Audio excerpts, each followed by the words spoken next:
Vamos já aqui iniciando então o nosso estudo do livro Memórias de um Suicida, de Dona Ivone do Amaral Pereira, segunda parte, os departamentos, capítulo 8, Novos Rumos. Esse é o nosso segundo encontro sobre esse tema, sobre esse capítulo, né? Nós lembramos então que Camilo e todos os participantes, né, os integrantes daquele grupo, fizeram então aquela excursão por vários departamentos. Depois fizeram também uma excursão pelo mundo físico, passando ali um período importante, né, para aprendizado, reflexões e tudo mais. E agora então, voltando ao hospital, estavam ali naquela reunião final, né, que era a mais importante, que era exatamente o momento em que eles todos seriam desligados do hospital, pelo menos da condição de pacientes, e passariam então a escolher novos rumos, como é apresentado para nós aqui. Nós estávamos então lendo aqui, acompanhando a palestra final de irmão Teócrito, e ele trouxe então algumas considerações importantes, não apenas com relação à motivação, mas também oferecendo a cada um deles caminhos que eles então poderiam escolher para darem continuidade no seu desenvolvimento lá no plano espiritual. Bom dia, Sandra. Então, eu vou ler só um trechinho para nós aqui. Nós estamos na página 244, né? Nós iniciaremos, na verdade, o estudo de hoje a partir da 246, mas a gente volta aqui um pouquinho, porque é importante esse trecho final, porque exatamente ele vai apresentar ali quais são os caminhos que cada um pode seguir. Braz, eu acho que esse é o momento mais crítico, mais angustiante para o espírito, porque qualquer decisão que eles tomarem ali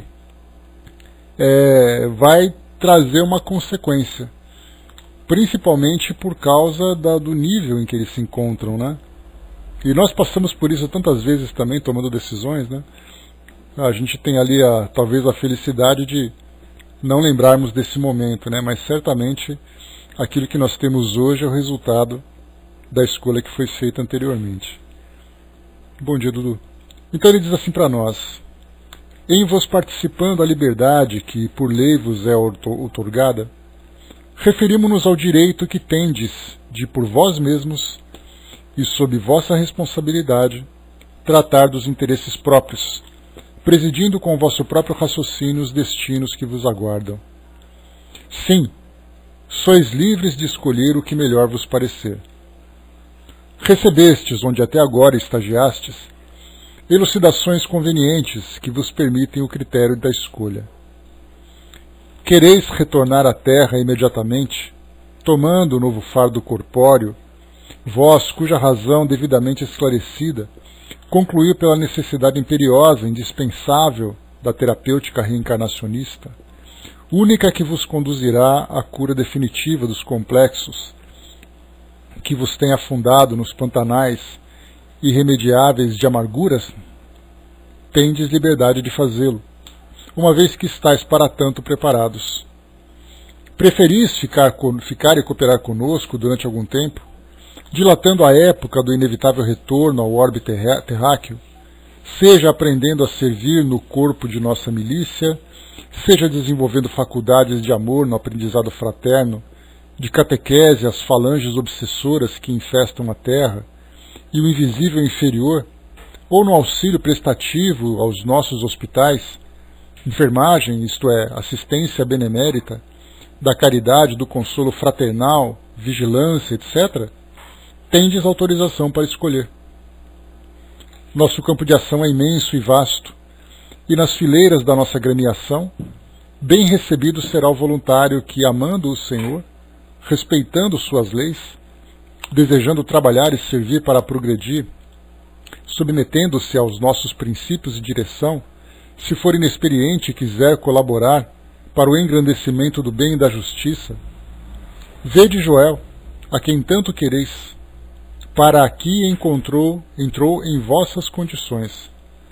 O amor de Jesus converteu-o em ovelha pacífica, e apesar do muito que ainda terá de experimentar na terra, como resultante do infeliz gesto que preferiu, em meio da jornada que convinha vencer, Quanto amor aos seus irmãos sofredores sabe ele ofertar.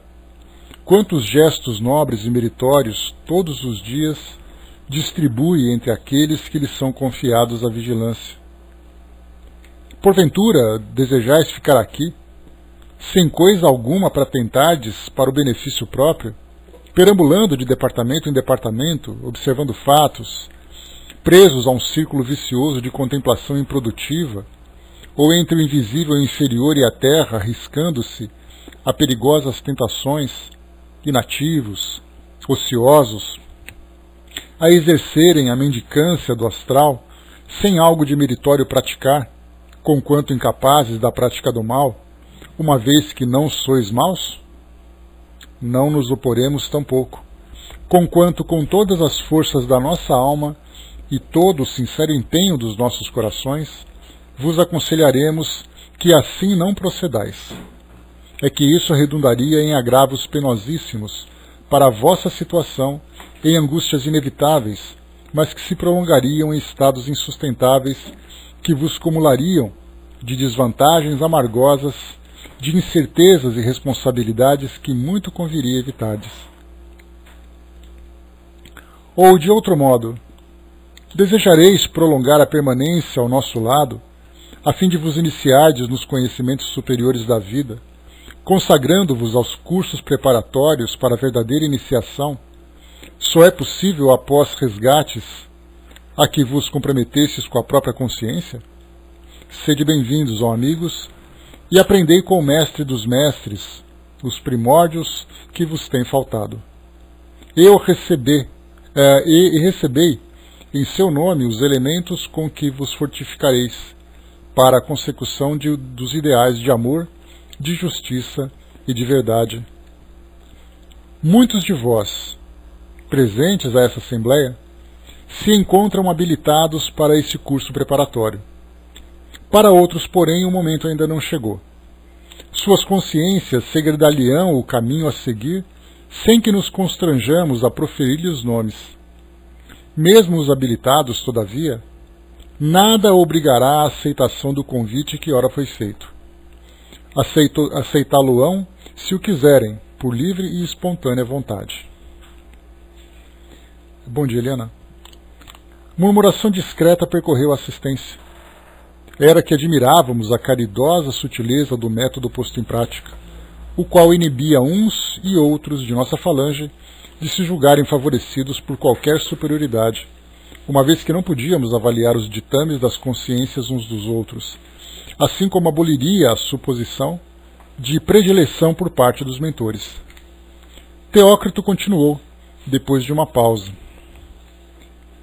Ser-vos-á concedido prazo de 30 dias para meditardes deliberadamente sobre o que acabais de ouvir, pois, conquanto estejais há bastante tempo doutrinados e esclarecidos, para tomardes por vós mesmos a decisão que vos convém, a tolerância manda que vos acautelemos com ainda algum tempo de meditação, em torno das tentativas futuras. Durante esse prazo, diariamente sereis atendidos na sede do departamento, caso desejeis informações e mais esclarecimentos no que vos disser particularmente respeito. E podereis, sem constrangimentos, expandir-vos com aquele que aqui vos receber, porque falará a ele em nome do Divino Pastor, e ainda porque vos conhece em todas as particularidades e sutilezas, lendo em vossas almas como num livro fácil. Outrosim, sois convidados às reuniões que para vós se realizarão neste mesmo local, nas quais trataremos de tudo quanto, de modo geral, vos possa esclarecer, instruir e reanimar para o futuro a que sereis impelido pelas vossas afinidades pessoais. Esgotado, porém, o prazo concedido, participareis da diretoria da instituição a que estáis filiados das resoluções tomadas, prontificando-se ela, então, sob nossas vistas, a encaminhar-vos para o destino que voluntariamente houverdes escolhido. A tão simples quão importantes falas seguiu-se a primeira exposição dos deveres que nos caberiam como espíritos arrependidos e desejosos de reabilitação. Seria como a primeira conferência da série para que nos convidavam. O próprio Teócrito fora o orador.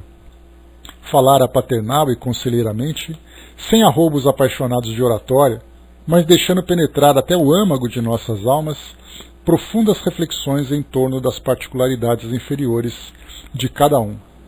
Dir-se-ia que, legítimo conhecedor dos complexos que enredavam nosso ser, trazia o objetivo de ajudar-nos a reconhecê-los, medi-los, esmiaçá-los, a fim de nos animar a dar-lhes combate. Dali nos retiramos, nessa noite memorável, reconfortados como fortalecidos por benfazejo e esperança. E ali voltamos ainda muitas vezes para ouvi-lo expandir-se sobre os mais elevados conceitos que poderíamos conceber, acerca da vida, das leis do universo, das magnificências morais resultantes do cumprimento do dever, da observação da justiça, da prática do amor e da fraternidade, da obediência à razão, como à moral e a todos os demais princípios do bem. Então aqui foi o ponto onde nós paramos. E dá para a gente imaginar, né, Brasil? Eu fico pensando, como ele fala nessas conferências, assim, nessas palestras particulares que eles tinham, com o irmão Teócrito, falando exatamente sobre tudo isso que ele mencionou aqui no final. Falando, por exemplo, coisas simples assim, né, Miriam? Olha só. Voltamos ainda para ouvi-lo expandir-se sobre os mais elevados conceitos que poderíamos conceber acerca da vida, das leis do universo, das magnificências morais resultantes do cumprimento do dever, da observação da justiça, da prática do amor e da fraternidade, da obediência à razão como à moral e todos os demais princípios do bem. É aquele tipo de palestra, né, de bate-papo que a gente tem com um espírito desse e sai depois assim com a cabeça completamente bagunçada, né? O nosso raciocínio desorganizado, a gente não sabe o que pensar, não sabe para onde ir. Já pensou falar de tantas coisas e o pior não, o melhor, né? As respostas vinham. A gente não fica mais no campo da especulação. Então eles eram assim absolutamente esclarecidos, de uma forma muito clara, muito direta, muito objetiva, para tomarem a decisão certa. Se nós tivemos essa oportunidade, pelo menos nós esperamos que não tenhamos desperdiçado esse momento, né? Mas hoje nós já nos preparamos para próximos encontros e esperamos nesse futuro poder ali aproveitar cada palavra, cada instante para esclarecer as dúvidas que a gente tem, né?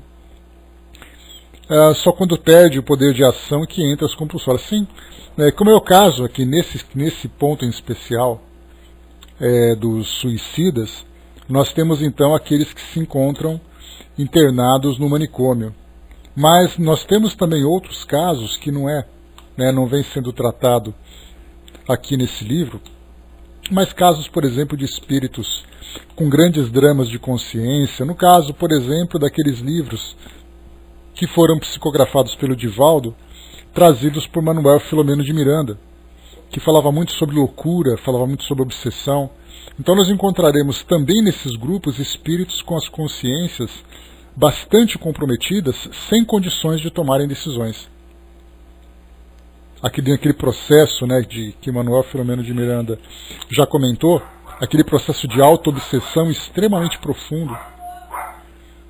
Então eles não têm motivação, eles não têm disposição, eles não têm sequer um raciocínio mínimo para saber exatamente o que fazer e por que fazer e o que alcançar. No caso de obsessores, da mesma forma também, aqueles espíritos extremamente endurecidos, que são levados, né, de uma forma compulsória também para as reencarnações. Então nós encontramos assim vários desses casos em situações diferentes que nós não chegamos ainda. Chegaremos nas obras de André Luiz, né, porque ele trata ali de várias situações diferentes, desde os espíritos na condição de doentes, né, de suicidas também, até mesmo nesses mais endurecidos, né. Então, vamos ver, né, ali o que nos espera também. Diz aqui para nós então. Pois é, vai sim, viu, Brás? Tenha fé que você vai conseguir. Vai nascer como filho dele, sim, pode deixar, como neto dele. Vai ver o que te espera de trabalho, meu amigo. Extinto o prazo estabelecido pelos regulamentos internos, nós lembramos, né, que eles tiveram 30 dias para poderem processar essas informações, grande movimentação verificou-se na fisionomia pacata do departamento hospitalar e da torre. Turmas de asilados cruzavam as alamedas nevadas dos parques, demandando a sede do departamento acompanhadas de seus mentores, a fim de participarem à autoridade máxima da nobre agremiação as resoluções definitivamente tomadas depois das mais graves elucubrações e análises sobre a situação própria, assistidas pelos desvelados conselheiros e educadores e orientadas pelo próprio Teócrito, como vimos. Agenor Peflauva, assim como vários outros prisioneiros da torre, suicidas obsessores que haviam semeado desordem, lágrimas, desgraças incontáveis no decorrer do pretérito, quer na qualidade de homens encarnados, quer mais tarde como espíritos inferiores que eram. Aqui só para lembrar, Agenor Peflauva era aquele obsessor preso na torre de vigia, e Camilo então acompanhava, através dos monitores, né, as orientações e aquele processo de reabilitação desse espírito, para que mudasse o seu modo de pensar e aceitasse definitivamente a condição de um espírito que errou, e não aquele espírito como ele era, né, que ficava sempre tentando argumentar para justificar as suas ações. Aqui então passava por isso também. Jerônimo de Araújo Silveira, Mário Sobral e outros declararam preferir a reencarnação imediata. Tais os incômodos dos remorsos, as angustiosas perspectivas do passado que obsidiavam suas mentes em flagelações insuportáveis, incapacitando-os para outra qualquer tentativa. Tinha urgência de expiação, a verem se conseguiriam tréguas no esquecimento temporário dos serviços de renovação planetária, para depois, então, cuidarem mais serenos de maiores realizações. Né? Então aqui, bom dia Marcos, aqui nós vemos uma orientação importante que mostra para nós que a reencarnação, ou a terapêutica reencarnacionista, como é colocado para nós aqui por irmão Teócrito, que essa vinda para o mundo material, para esses espíritos, é inicialmente aquele descanso da consciência. Eles vêm aqui para poder viver esse esquecimento temporário, realizarem algumas tarefas, passarem por algumas experiências, ainda que sejam dolorosas, para que somente depois, mais serenos, como foi colocado para nós, se disponibilizarem para maiores realizações, para tarefas mais elevadas. Mas, a princípio, é necessário aquele tratamento de choque inicial. Um tratamento doloroso, uma experiência difícil, para se reequilibrarem perante as leis, para somente depois, então, darem ali passos, né, em outras direções. Vários outros se empenharam pelo estágio nas operosidades da vigilância, onde poderiam algo aprender para se fortalecerem um pouco mais, pois que, tíbios, indecisos, temiam ainda o contato com a carne, desconfiados das próprias fraquezas. Algum tempo de contato com as caravanas heróicas no serviço de socorro e auxílio aos desgraçados do Vale Sinistro, como da Terra, desempenhado a beneficência, prepará-los-ia com mais segurança, no próprio entender, apontando-lhes caminhos mais amplos na senda da fraternidade. Eu, Belarmino, João de Azevedo, e assim alguns poucos que conosco muito se afinizavam, todos do Hospital Maria de Nazaré, atraídos pelos magníficos ensinamentos do pleclado diretor do departamento, durante suas apreciadas exposições, depois de muitas e cuidadosas investigações adentro de nós mesmos, apresentamo-nos à sua presença declarando que, caso fôssemos merecedores da honrosa mercê de prosseguir nas sendas preparatórias da iniciação, a despeito dos deméritos que sabíamos sobrecarregando nossas consciências, Nós o preferíamos, porquanto nos seduzia a perspectiva do conhecimento que nos deixava entrever. Então aqui escolheu aquela parte exatamente da iniciação, como foi colocado para nós aqui há pouco, né? Deixa eu voltar um pouquinho aqui para a gente pegar esse trechinho, que foi trazido então pelo irmão Teócrito. Ele disse assim, deixa eu pegar aqui rapidamente, está aqui, ó. Ou de outro modo, desejareis prolongar a permanência ao nosso lado, a fim de vos iniciardes nos conhecimentos superiores da vida, consagrando-vos aos cursos preparatórios para a verdadeira iniciação, só possível após os resgates a que vos comprometerdes com a própria consciência? Sede bem-vindos, ó amigos, e aprendei com o mestre dos mestres os primórdios que vos tem falado, e recebei em seu nome os elementos com que vos fortificareis para a consecução dos ideais de amor, de justiça e de verdade. Então aqui, essa foi a proposta aceita por eles então, e desejavam iniciar esse trabalho, esse tipo de formação. Sede bem-vindos, amigos, foi a resposta. Amanhã mesmo podereis seguir vosso novo destino. Para que retardar mais? Não continuareis, porém, sob minha dependência. A missão a mim confiada junto a vós foi culminada, uma vez que sereis encaminhados para a frente, sob os cuidados de novos mentores. Unir-vos-á, no entanto, para sempre a doce afeição que se estabeleceu em nossos espíritos durante o tempo que aqui passastes. Certos de que logo no dia imediato deixaríamos o departamento hospitalar, separando-nos dos generosos amigos que tanto nos consolaram na desgraça, profunda tristeza ensombrou-nos o coração. A permanência num hospital, porém, todos nós o sabíamos, é temporária, geralmente curta. Procuramos despedir-nos. Começamos pelo próprio hospital, que nos era vizinho. Joel, abraçando-nos entre um sorriso e um minuto de intervalo nos afazeres que se afiguravam, múltiplos naquela manhã em virtude da chegada, dentro de poucas horas, de novo contingente de réprobos apanhados no vale, disse-nos confortando-nos ainda uma vez: não penseis que estareis separados de nós outros. Havemos de ver-nos muitas vezes. Paciência, meus amigos, paciência. Carlos e Roberto, como sempre, prontificaram-se a guiar-nos às visitas de despedidas.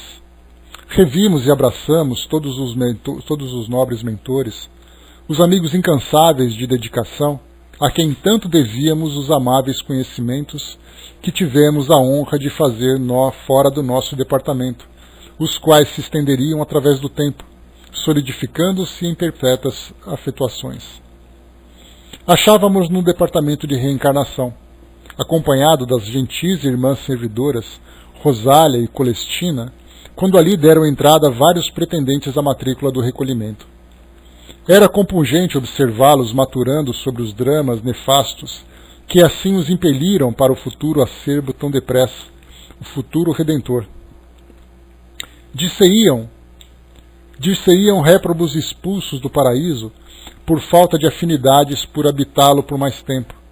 O triste êxodo de condenados aos infernos pelas mais graves desobediências às leis do Senhor, toda bondade e misericórdia. Era com efeito tudo isso.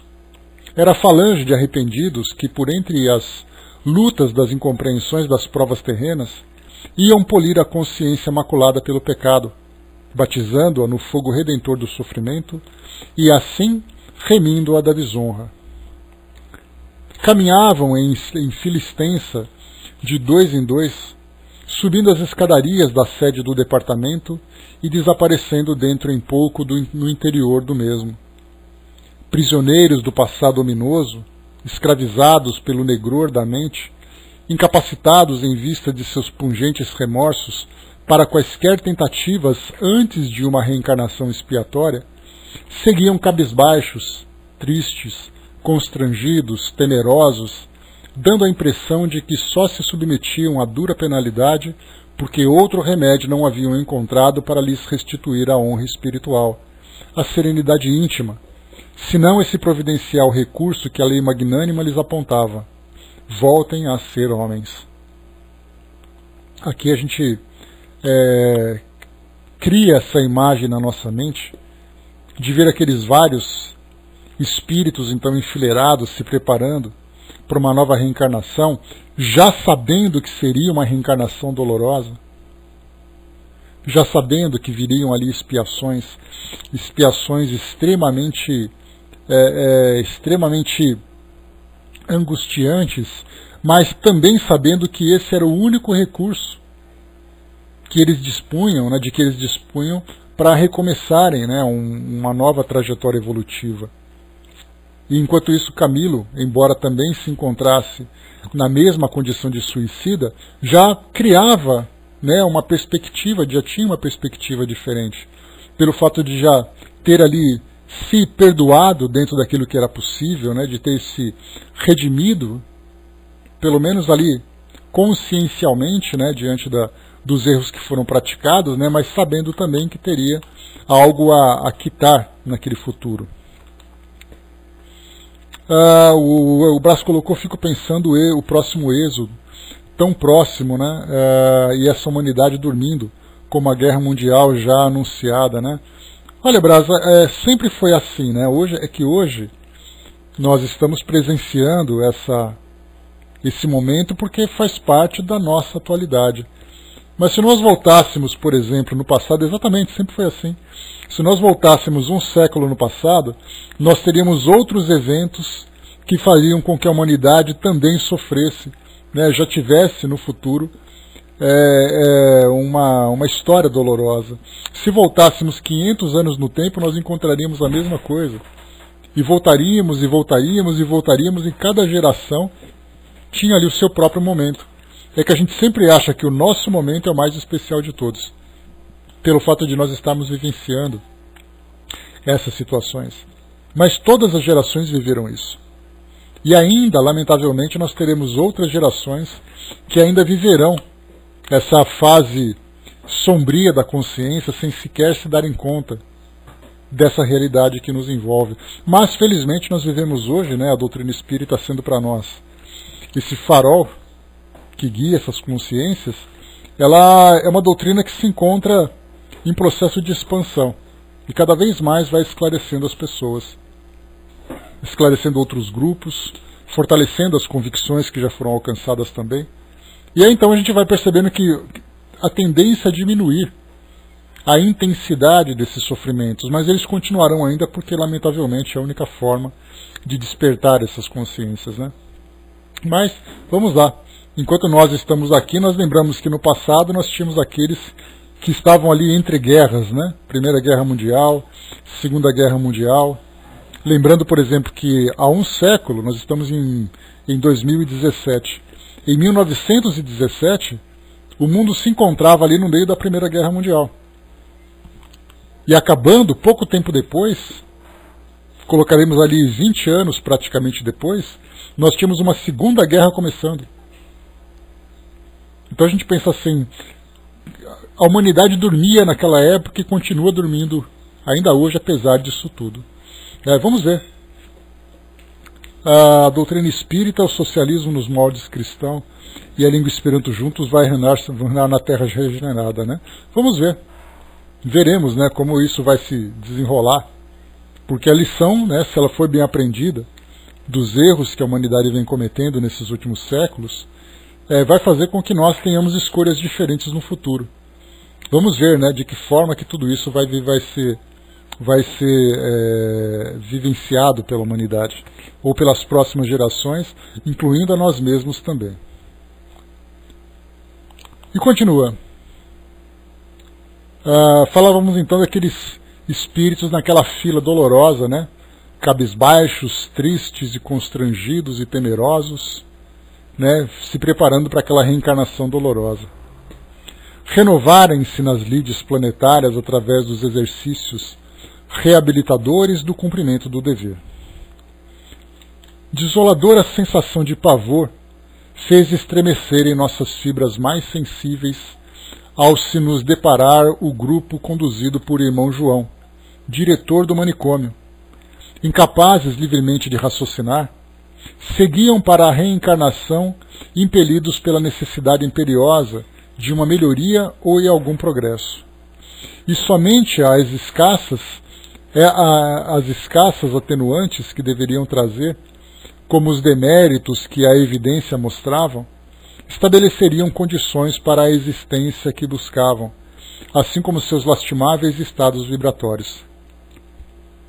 Irmão João, o generoso Teócrito, os técnicos do Departamento de Reencarnação, a Direção-Geral da Colônia, seus guardiões mentores, seus guardiões maiores, todos criteriosamente inspirados na justiça e na misericórdia das leis soberanas do onipotente Criador, eram os mesmos que supriam suas incapacidades de justo discernimento para livremente escolherem o futuro, estabelecendo em conselho o que melhor lhes convinha e para isso recebendo o beneplácito do Mestre Redentor, Jesus.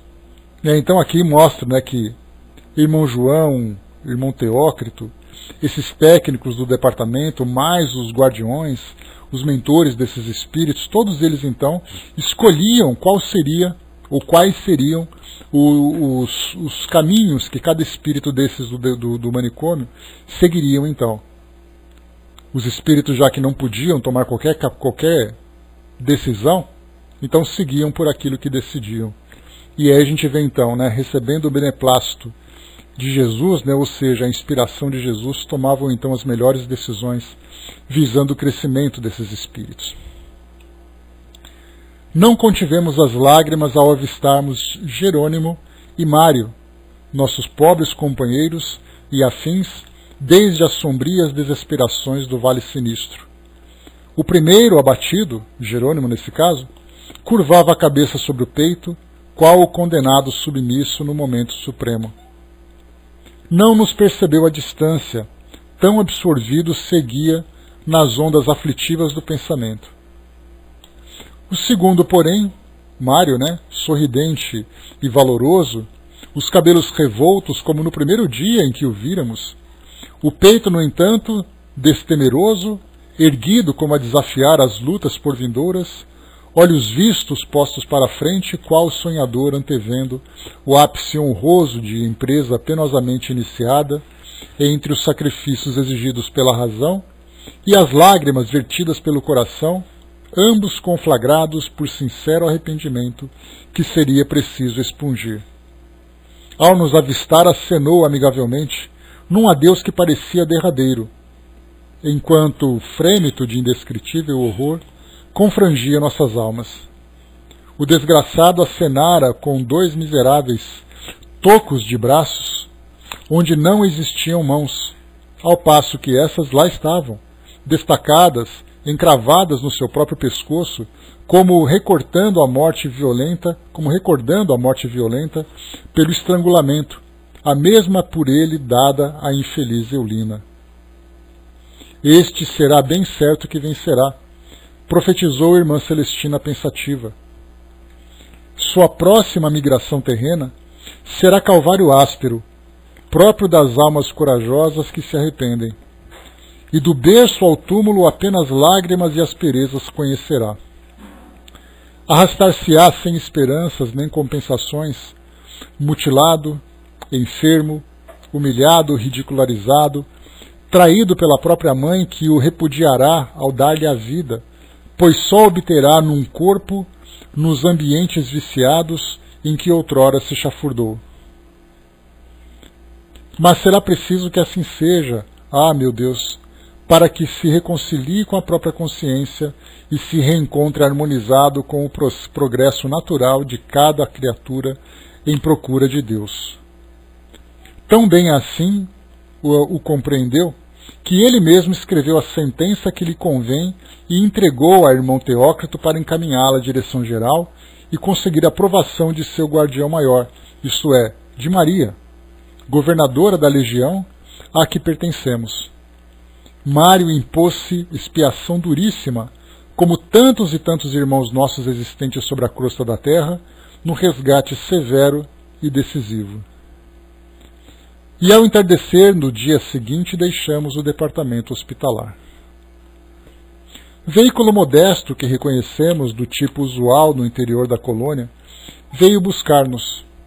Silenciosamente, comovidos, tomamos lugar e, confortados pela presença de Romeu e Alceste, que nos deveriam acompanhar ao novo domicílio, observávamos que, enquanto deslizava suavemente as neves melancólicas, que aldelgaçavam a paisagem, se coloria de formosos tons de madrepérola. Flores surgiam em festividades policrômicas à beira das estradas caprichosamente cuidadas, enquanto os primeiros casarios de magnificente metrópole hindu apareciam aos nossos olhos surpreendidos, que julgavam sonhar. Louvado seja Deus! Era, pois, verdade que havíamos progredido.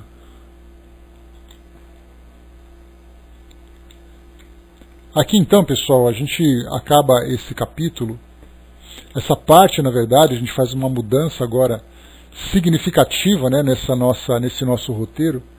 Nós então falávamos até agora, nesse capítulo 8, dos departamentos. Vimos aqui todos os caminhos que esses espíritos percorreram, né, para aprenderem sobre a realidade do mundo espiritual pós prática do suicídio, as condições dos espíritos revoltados, enlouquecidos, culpados, dispostos à regeneração. Então ali cada um seguindo o seu próprio caminho. Jerônimo e Mário, dois espíritos que buscaram na reencarnação essa regeneração através de expiações bastante dolorosas, como nós já vimos, né? Vimos de Mário agora e vimos também de Jerônimo anteriormente. E agora, a terceira parte que nós vamos entrar, a cidade universitária, começa aqui com esse capítulo número 1, a mansão da esperança. Então saímos daquela fase sombria que inicialmente encontramos, né, no início desse relato de Camilo. Vimos depois ali a segunda parte do tratamento que eles vivenciaram. Vimos depois ali o aprendizado que receberam e agora começa realmente esse processo, né, de libertação desse passado doloroso que eles viveram por causa desse suicídio. Capítulo número 1, então, dessa terceira parte, a mansão da esperança. A primeira noite foi passada em ansiosa expectação.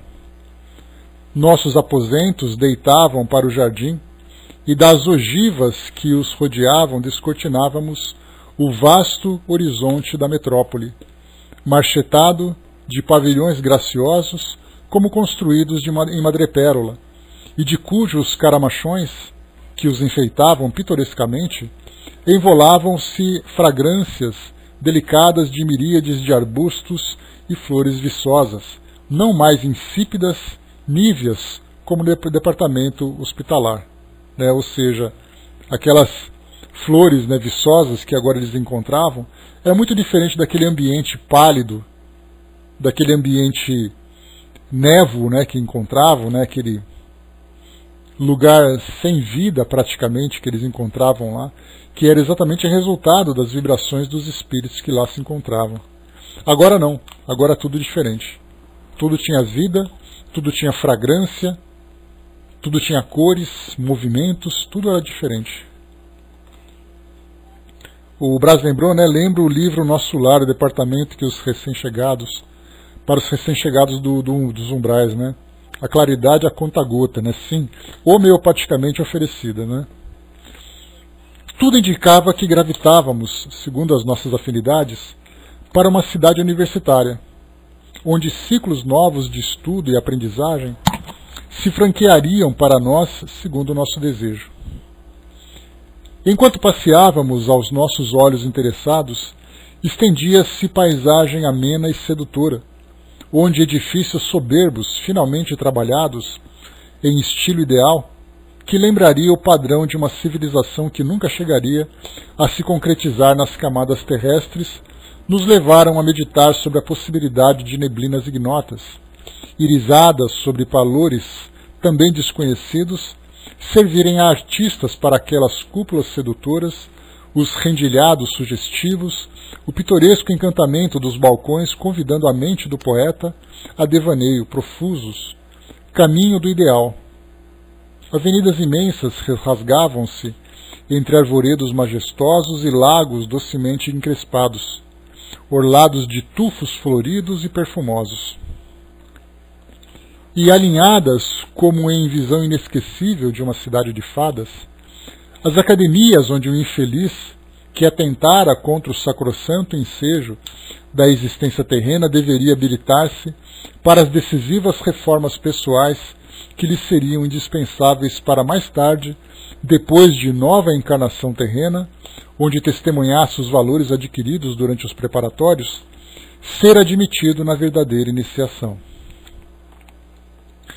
Não me permitirei a tentativa de descrever o encanto que se irradiava desse bairro, onde as cúpulas e torres dos edifícios dir-se-iam filigranas, lucilando discretamente, como que orvalhadas, e sobre as quais os raios do astro-rei, projetados em conjunto com evaporações de gases sublimados, emprestavam tonalidades de efeitos cuja beleza nada sei a que possa comparar. Em tudo, porém, desenhava-se augusta superioridade, desprendendo sugestões grandiosas, inconcebíveis ao homem encarnado. E, no entanto, não era a residência privilegiada, apenas um grau a mais acima do triste asilo hospitalar. Emocionados, detivemo-nos diante das escolas que deveríamos cursar. Lá estavam, empestando-as, os letreiros descritivos dos ensinamentos que receberíamos. Moral, filosofia, ciência, psicologia, pedagogia, cosmogonia e até um idioma novo, que não seria apenas uma língua a mais a ser usada na terra como atavio de abastados, ornamento frívolo de quem tivesse recursos monetários suficientes para comprar o privilégio de atendê-la. Não. O idioma cuja indicação ali nos surpreendia seria o idioma definitivo, que havia de futuramente estreitar as relações entre os homens e os espíritos, por lhes facilitar o entendimento, removendo igualmente as barreiras da incompreensão entre os humanos e contribuindo para a confraternização ideada por Jesus de Nazaré. Uma só língua, uma só bandeira, um só pastor.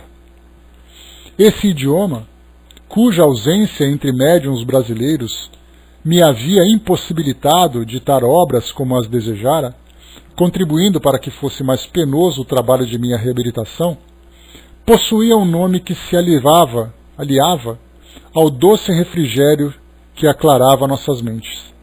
Chamava-se, tal como nosso burgo, Esperança, e lá se encontrava, junto aos demais, o majestoso edifício onde era ministrado, acompanhando-se das recomendações fraternais para que foi ideado. Conviria, assim, que o aprendêssemos, para que, ao reencarnarmos, levando-o impresso nos refolhos do espírito, não nos descurássemos de exercitá-lo sobre a terra. Pois é, Brás, aqui então, Esperança é o nome desse idioma. Esperanto é exatamente a esperança nessa língua, né? Então nós falamos, na verdade, o nome dela como sendo já o idioma traduzido, mas o nome dela, como nós vemos agora, então, é chamado de Esperança. Então tá aí, Braz, ó, vai planejando que em breve você vai para essa universidade, hein? O benfazejo frescor matinal trazia-nos ao olfato do perfume dulcíssimo, que afirmaríamos ser dos craveiros sanguíneos entre as damas portuguesas, que as damas portuguesas tanto gostavam de cultivar em seus canteiros, das glicínias mimosas citadas pelo orvalho saudável da alvorada. E pássaros, como se cantassem ao longe, assobiavam ternas melodias, completando a doçura do painel. Havíamos chegado na véspera, quando as estrelas começavam a fulgir, irradiando carícias luminosas. Romeu e Alceste, apresentando-nos a direção do novo burgo, despediram-se em seguida, dando por finda a missão junto de nós. Não foi sem profunda emoção que vimos retirarem-se os jovens boníssimos, a quem tanto devíamos e aos quais abraçamos comovidos, conquanto que, sorrindo, observassem: não estaremos separados, apenas mudastes de recinto, dentro do mesmo lar. Porventura, o próprio universo infinito, não é o lar das criaturas de Deus? Irmão Sóstenes era o diretor da Cidade Esperança. Falou-nos grave, discreto, bondoso, sem que nos animássemos a fitá-lo.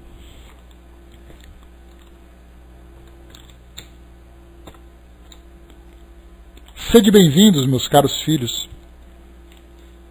Que Jesus, o único mestre que em verdade aqui encontrareis, vos inspire a conduta a seguir na etapa nova que hoje se delineia para vós. Confiai, aprendei, trabalhai, a fim de que possais vencer. Esta mansão vos pertence. Habitais, portanto, um lar que é vosso, e onde encontrarei irmãos como vós, filhos do Eterno. Maria, sob o beneplácito do seu augusto filho, ordenou sua criação para que vos fosse proporcionada ocasião de preparativos honrosos para a reabilitação indispensável. Encontrareis no seu amor de mãe sustentáculo sublime para vencerdes o negror dos erros que vos afastaram das pegadas do grande mestre, a quem deveis antes amor e obediência. Cumpre, portanto, apressar a marcha, recuperar o tempo perdido. Espero que sabereis compreender com inteligência as vossas próprias necessidades. Bom dia, Vanessa. Nada respondemos. Lágrimas umedeceram nossas pálpebras. Éramos como meninos tímidos que se vissem a sós pela primeira vez com o velho e respeitável professor ainda incompreendido. Foi quando, logo após, nos conduziram ao internato onde deveríamos residir, onde passáramos a noite e de onde, pela manhã, saíramos a passear. Aqui e ali, pelos parques que bordavam a cidade, deparávamos turmas de alunos ouvindo seus mestres, sob a poesia dulcíssima de arvedos frondosos, atentos e inebriados como outrora teriam sido, na terra, os discípulos de Sócrates ou de Platão, sobre o farfalhar dos plátanos de Atenas, os iniciados do grande Pitágoras e os desgraçados da Galiléia e da Judéia, os sofredores de Cafarnaum e Genezaré, embevecidos antes a intraduzível magia da palavra messiânica. A gente lembra do Chico também, né? Lá em Uberaba, conversando com as pessoas, né? Embaixo daquela saudosa árvore, né? O Brás, aqui para nós, né, ela não comenta nada da vida dela, né? Mas a gente imagina que, pelo fato dela ter sido também suicida, ela tenha vivido uma trajetória semelhante. Só que, nesse caso, é semelhante no sentido da reabilitação. Mas pelo fato dela ter feito um trabalho diferente aqui no nosso mundo, como médium ostensiva que era, a gente imagina que ela tenha vivenciado essas experiências de aprendizado em departamentos diferentes, preparando para a mediunidade, tendo contato de uma forma muito profunda com a doutrina espírita, diferentemente de Camilo, que fazia esse trabalho, né, de esclarecimento, de iniciação para esses ensinamentos superiores, né? Então, acredito que até o hospital talvez tenha sido algo semelhante. E lembrando também que Camilo, nesse caso, Camilo ele era de Portugal. E esse hospital ficava naquela região atendendo portugueses, atendendo espanhóis, né, naquela região da Península Ibérica. Já Dona Ivone, né, embora tenha sido portuguesa também, então talvez ela tenha sido também atendida por esse local. Mas aí a sua programação então viria aqui para o Brasil. Então, assim, né, deve ter até uma parte trabalhos semelhantes. Depois, então, pela própria missão que ela ocupou aqui, como eu comentei, ela talvez tenha tido uma trajetória diferente, né? O Camilo posterior encarnação foi o escritor. Sim, é ele que está relatando aqui, né? É ele que relata toda essa história, ele que escreveu através da Dona Ivone, né, nessa aproximação, como ela comentou lá no início para nós. Então, assim, exatamente o que ela vivenciou após o suicídio, né, pelo menos eu não conheço a história dela. Vamos em frente.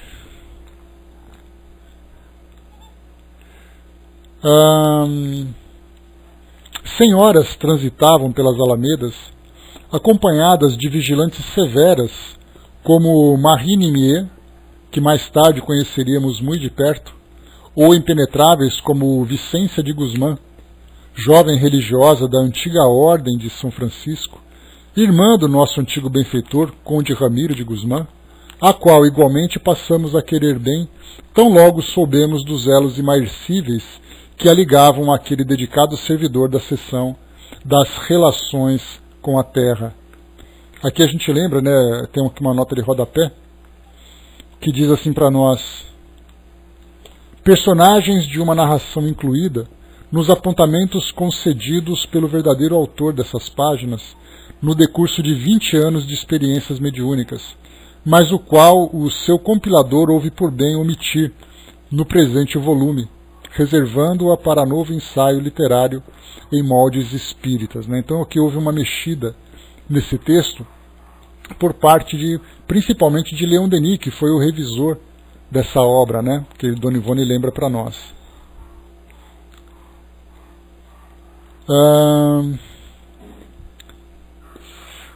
Diz aqui então: absortos, consentimos que a imaginação se desdobrasse, arrastada pelas sugestões, deixando palpitar em nossa mente múltiplas impressões, quando, de mansinho, alguém tocou em meu ombro, produzindo em minha sensibilidade a suave emoção de uma carícia infantil que me despertasse de prolongado torpor. Não, nesse caso, Camilo Castelo Branco e Camilo Cândido Botelho eram a mesma pessoa, né? Então, assim, os dois, ele usava esse nome depois, né, de Camilo Castelo Branco, para poder mudar a sua identificação, pelo que ele explicou no início da obra, né? Então os dois são os mesmos.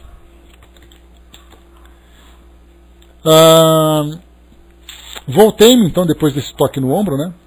Voltei-me bem assim, meus companheiros mais afins, reduzidos agora a João e Belarmino, visto que os demais se haviam internado no recolhimento.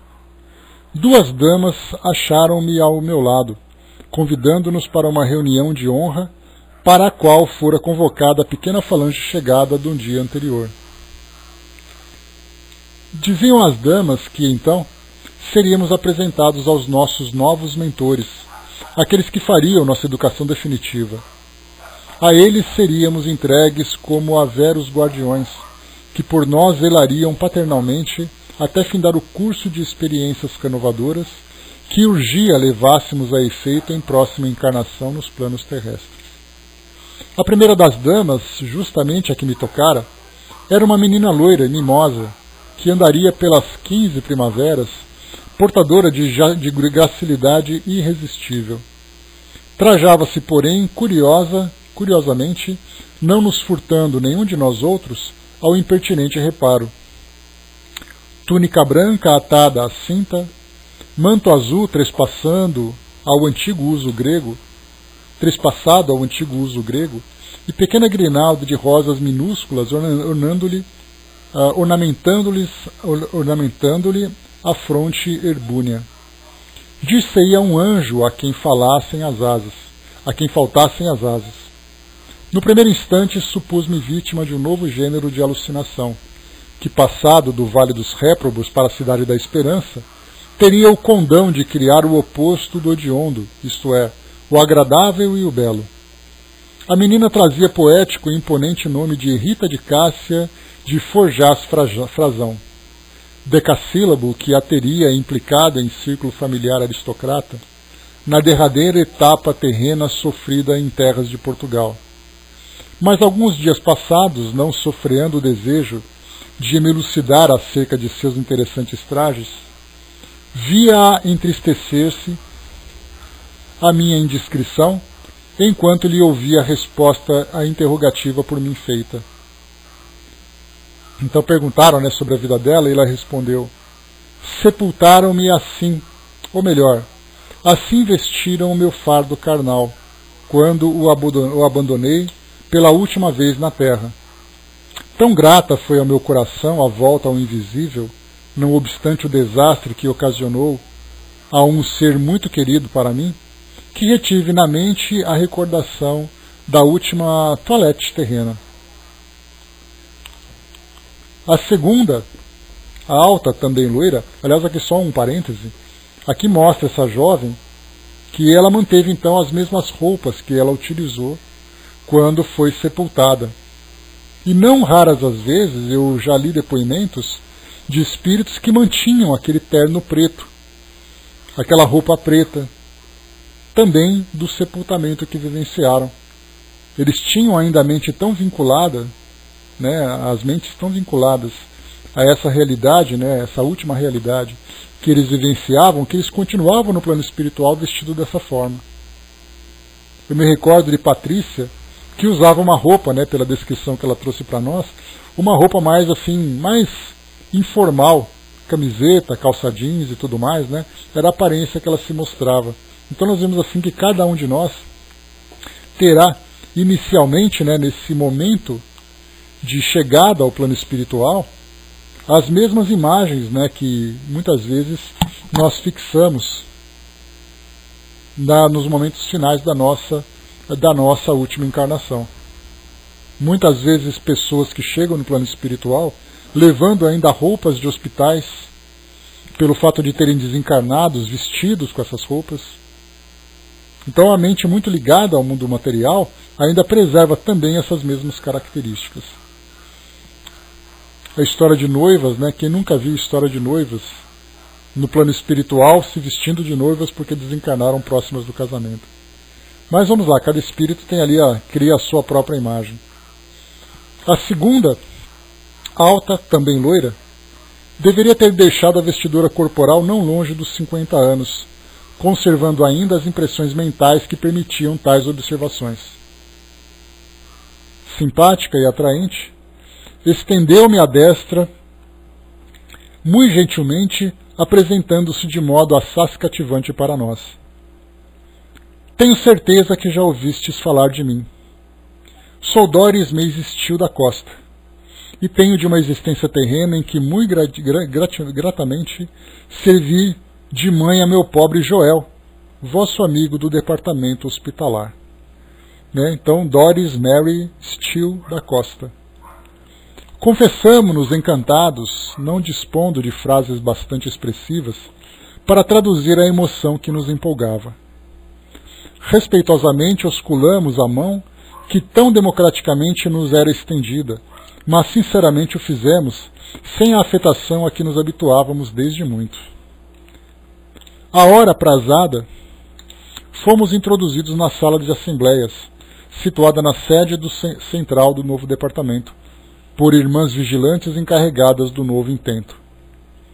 Nossa turma, que contava cerca de 200 pecadores, era das mais vultuosas que no momento existiam na cidade, contando em seu conjunto com um grande contingente de damas brasileiras, pertencentes a variados planos sociais da terra, o que muito nos admirou, reconhecendo que as estatísticas de suicídios de mulheres no Brasil avantajavam-se de muito as de Portugal. Presidia a magna reunião o guardião-chefe do burgo, irmão Sóstenes. Então aqui um dado da época, final do século XIX, em que as mulheres brasileiras cometiam muito suicídio. Isso porque a gente lembra que vivíamos uma realidade bastante complicada no Brasil, naquela época em que as mulheres eram submetidas a situações de muito constrangimento, principalmente com relação a casamentos, a violências sexuais naquela época.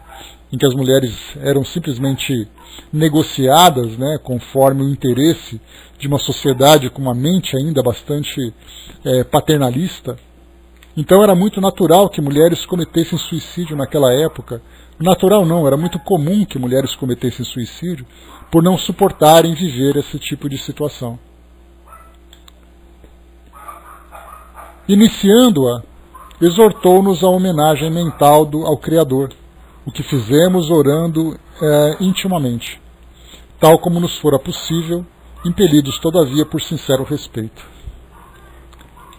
À sua direita postava-se um ancião, cujas barbas níveas, descendo até a cintura, para terminarem no sentido agudo, imprimiam tal aspecto de venerabilidade à sua personalidade, que emocionados julgamo-nos em presença de um daqueles patriarcas que os livros sagrados nos retratavam, ou de um faquir indiano experimentado em virtudes e ciências através das mais austeras disciplinas. À esquerda, outro iniciado despertou-nos a atenção com seu perfil hindoclássico, o que infundiu em nosso espírito singular sentimento de atração. Tão venerado quanto o outro, a nova personagem apresentava, porém, menos idade, refletindo antes a maturidade com a pujança de seu equilíbrio racional estampada no rigor das feições que nos deixava observar com nitidez. Mais além, um jovem quase adolescente despertou-nos maior atenção, uma vez que ocupava outra cátedra de mestre e não o local reservado aos adjuntos. Formosíssimo de semblante, de uma feitura, por assim dizer, angelical, seu perfil hebreu irradiava tão impressionante doçura que suporíamos tratar-se antes de uma aparição de que os livros orientais eram férteis em mencionar, não fora a realidade insofismável de tudo quanto nos cercava. Ladeava Sóstenes à direita, ombreando com o ancião. A um sinal de irmão Sóstenes, iniciou-se a chamada dos pacientes.